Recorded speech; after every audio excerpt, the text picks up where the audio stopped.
Well, BioValue started off with maybe three main drivers. One was the positive sense about biodiversity that I personally wanted to bring up, and therefore the name BioValue. So what are the aspects of biodiversity that we should value?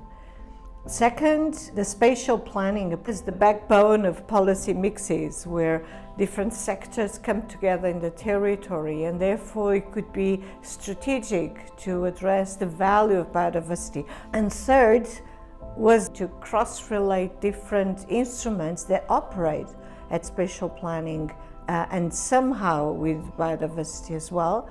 So spatial planning and management instruments, the environmental assessment instruments, and economic and financial instruments.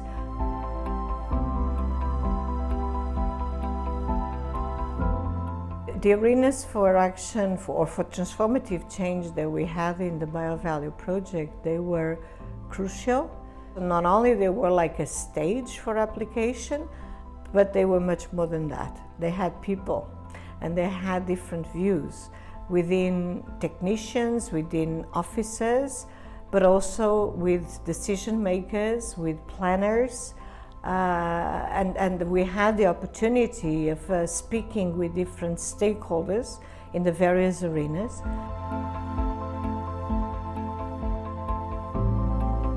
In Germany, we looked at Mecklenburg-Vorpommern, which is a federal state of Germany, and they decided to give themselves a climate protection law because they want to become climate neutral until 2040. And that, of course, implies many changes in the land use because they have many peatland soils which were drained over a very long time, and they are emitting a lot of greenhouse gases. So it involves farmers and also landowners. But of course, also everybody who lives in the area and who is, for example, in industries like tourism, that is affected by these changes. So we bring in scientific concepts that are established by top scientists, like, for example, the transformation framework.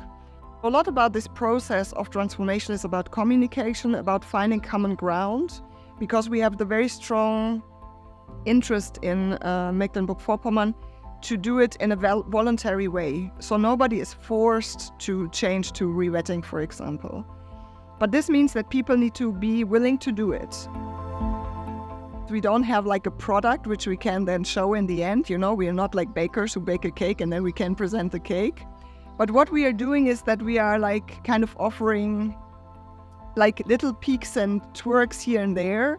And we hope that we are just part of this big transformation which needs to happen in society, and that this will influence this process over a long time. So that concepts and talks we had with people, interviews that we had, or even meetings with stakeholders, workshops, that this will help to foster a collaborative culture, basically, right?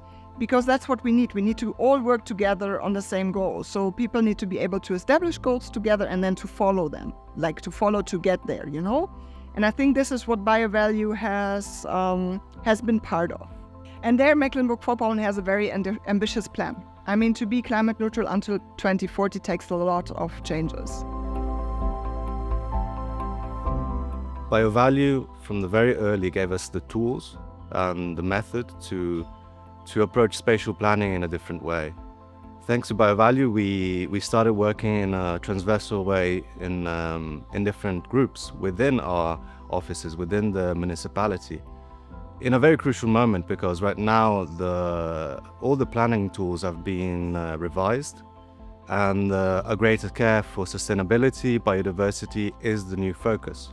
So through our office, we are able to interact with many different departments and showcase what BioValue has taught us and what spatial planning tools could be like in Trento. First of all, the main was to meet stakeholders' expectations.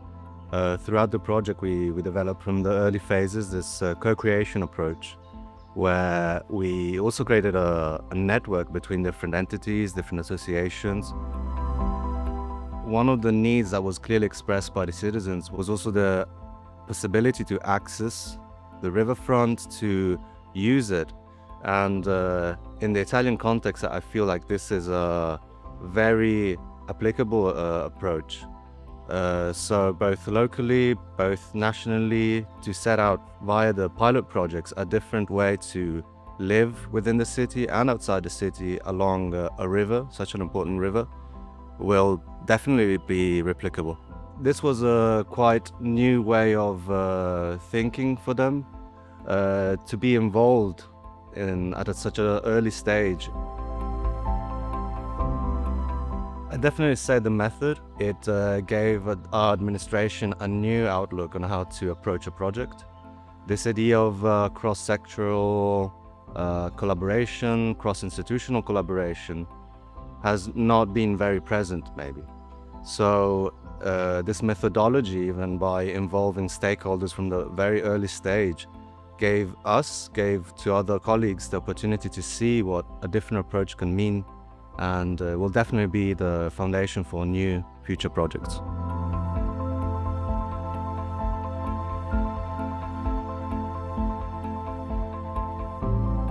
Mafra, território muito natural, tem uma área de cerca de 80% de território natural, faz parte da identidade do município e, portanto, essa naturalidade e essa biodiversidade devem ser valorizadas naquilo que é o planeamento do território.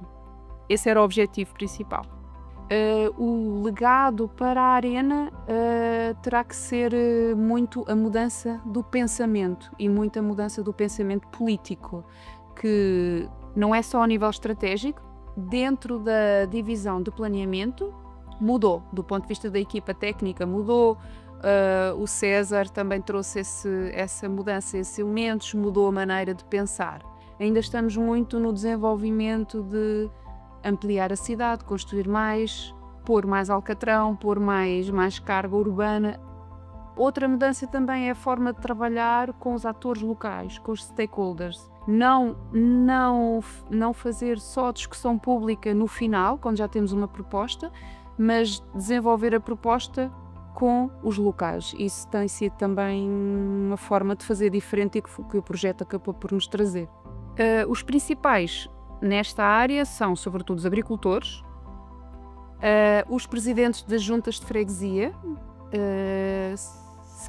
e também das escolas, os professores. No workshop que nós desenvolvemos houve um tema que saiu muito de todas estas áreas, que é a água, a falta de água ou a necessidade da água como elemento principal para todos estes atores, estes stakeholders. Estamos a fazer na nossa divisão de planeamento e ordenamento de território, fazemos parte porque estamos a mapear os serviços de ecossistemas, estamos também a integrar a grande questão que é a biodiversidade no desenvolvimento da visão estratégia do planeamento territorial. Vai ficar uma sementinha, a sensação que nós temos do ponto de vista técnico é que estamos a pôr uma pedrinha no meio do lago que depois vai mudar lentamente. One important outcome that happened in Italy, in the arena in Italy, was the production of a new piece of legislation with a particular rule that addresses biodiversity directly. And that is a major achievement because it's not that easy to change legislation. So when this happens, this is a really important point that we get. Also in Germany, in the MacPom, they prepared the policy brief to actually address the policymakers.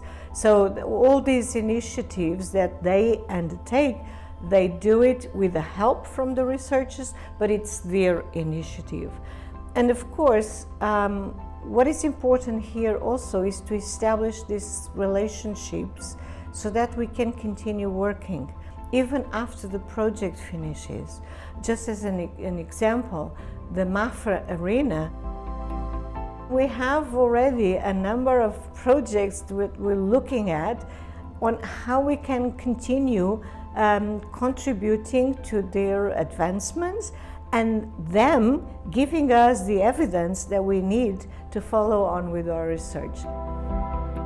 In terms of the legacy of the BioValue project, well, we have the most direct outputs, but beyond that, the legacy, I think, is the fact that we have been able to demonstrate how important spatial planning is, again, as the backbone of different policy mixes.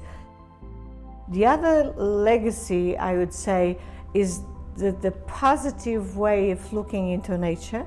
If we want to bend the curve of biodiversity loss, we need to start addressing and showing to others that biodiversity can have a positive role in development.